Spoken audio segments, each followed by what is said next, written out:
इकाई 5 हिंद देश के निवासी। विविधता में एकता हमारे देश की विशेषता है, साथ ही विकास और शक्ति की परिचायक भी है। मानवीय एवं प्राकृतिक विविधताएं होने पर भी उसमें अभिन्न एक सूत्रता है। तो सुनते हैं ये गीत हिंद देश के निवासी।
अब हम कविता की समझूती प्राप्त करेंगे। हिंद देश के निवासी सभी जन एक हैं, रंग रूप वेश भाषा चाहे अनेक हैं। तो यहाँ पर कवि कहता है कि भारत देश में रहने वाले सभी लोग एक हैं। उनके रंग, रूप, पहनावा और भाषाएं भले ही अलग अलग हों। बेला, गुलाब, जूही, चंपा, चमेली प्यारे प्यारे फूल गुथे माला में एक हैं।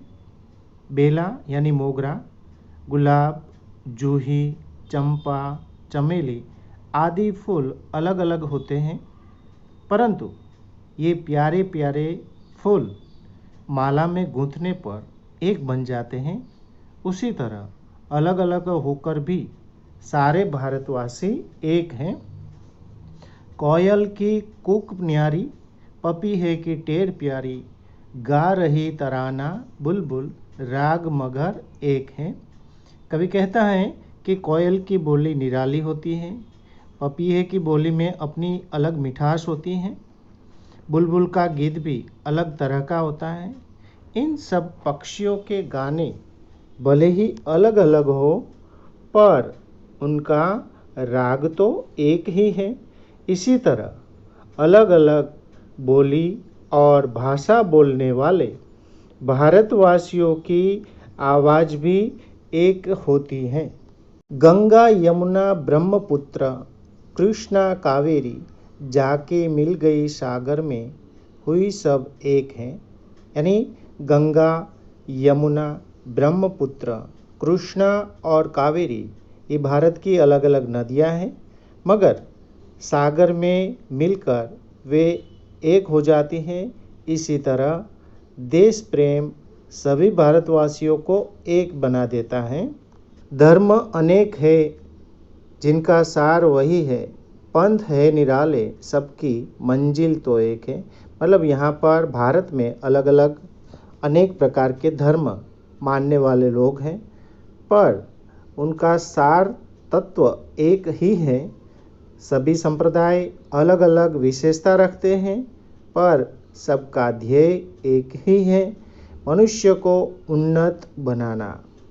इसी तरह सभी भारतवासियों का लक्ष्य एक ही है, अपने देश की उन्नति करना, प्रगति करना और फिर से भारत को सोने की चिड़िया बनाना।